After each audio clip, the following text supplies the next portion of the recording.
Nowadays, 90% of the goods that we consume are imported from other countries. It is why the shipping industry is our commercial lifeline, and it plays an important role in the world economy, contributing with $300 billion per year. The global trading industry follows the logic of capitalism: increase gains in order to reduce costs. It is why measures have been taken in order to lessen the price of shipping. The problem is, some of them are prejudicial for the environment and for the workers of that industry. More or less, 70% of all the shipments are registered under flags of convenience, which are from countries with a poor labor legislation and with low taxes. Therefore, shipowners of vessels sailing under flag of convenience have simply chosen the flag they carry from a large selection on offer. As a consequence, their merchant ship is registered under a nationality different from that of the ship's owner. They give their ship a fake nationality for its own benefit, just because it's a way of reducing the cost and avoiding national regulations of the owner's home country. Their only aim is to increase gains, as they do not care about the labor and trade responsibilities, minimum wage standards, or the environment. It's interesting to highlight that many of the companies owning ships that carry a flag of convenience are from developed countries such as the US, Japan, Denmark, Sweden, France, among others. Countries that, on the national and international sphere, uphold strict labor standards that provide good working conditions and are concerned about climate change, encouraging the enforcement of strict policies.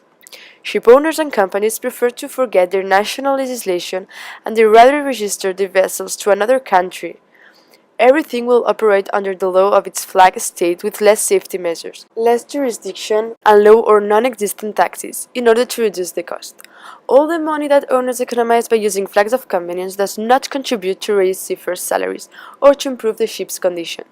It only benefits the corporations, making the workers poorer and the owner richer. What is the reality of working as a seafarer nowadays?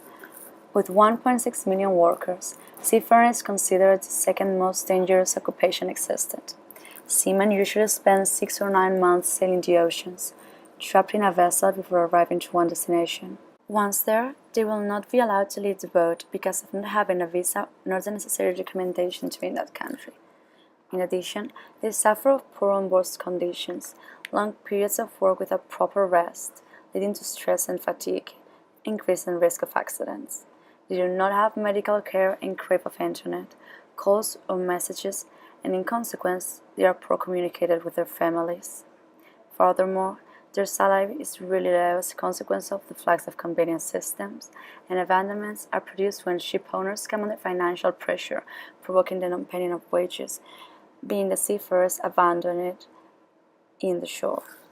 Philippines is the major provider of seafarers worldwide. Almost 30% of the seafarers' employees are from this country. But why? The first reason is that Filipino maritime professionals are competitive and attractive, since they are dependable with good communication skills and English language proficiency and hardworking. The second reason is that the government of Philippines encourages its population to work as a seafarer. This is explained because the contributions that seafarers give to the Philippines economy is $7 billion per year.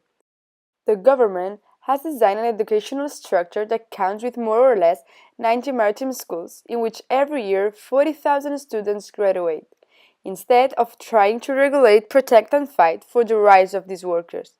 They encourage them to be seafarers, the second most dangerous work in the world.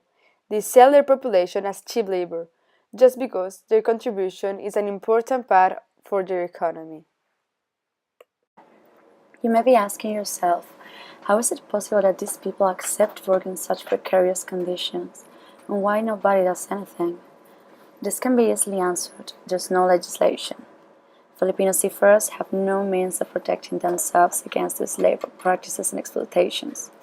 Philippine law don't offer protection, and in addition, due to the fact that they are in international waters, Filipino seafarers' place of residence is still their country of origin. The seafarers are global people, but they cannot apply to international laws to protect their rights, because they don't exist. There is no defined policy and laws governing the vessels and the crew sailing on international seas. Some organizations are trying to help and fight for better conditions and for regulation of this sector. The International Transport Workers Federation was created in 1896.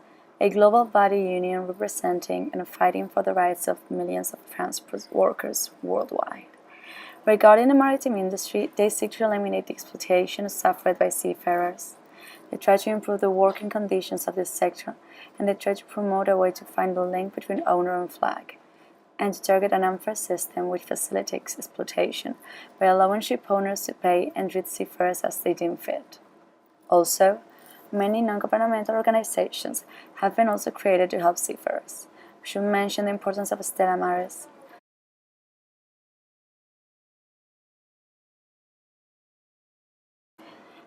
It is a worldwide organization that helps these workers in different ways, from taking them to visit the cities where they are sailed, to helping those whose ship has been abandoned in a port.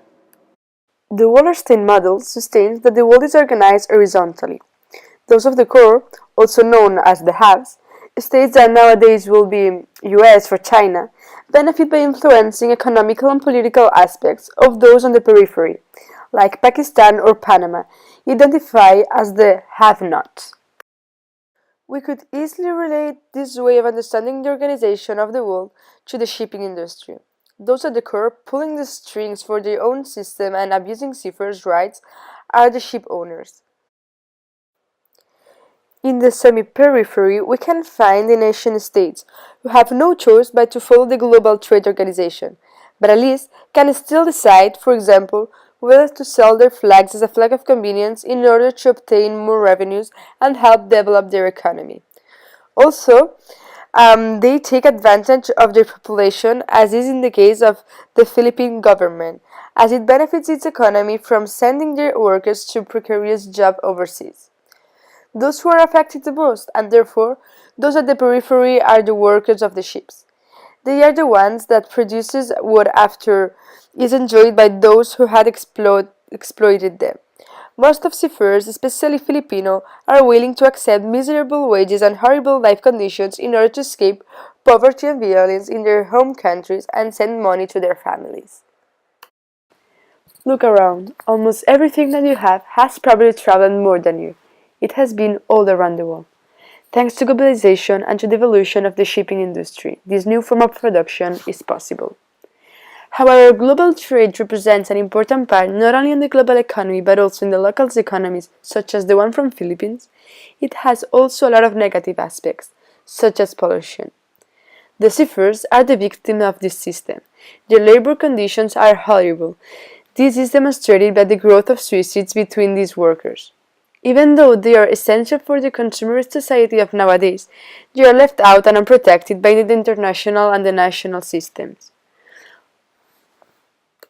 All the products that you buy have moved all around the world before being in your hands. This is possible thanks to the seafarers, thanks to the hidden heroes of global trade.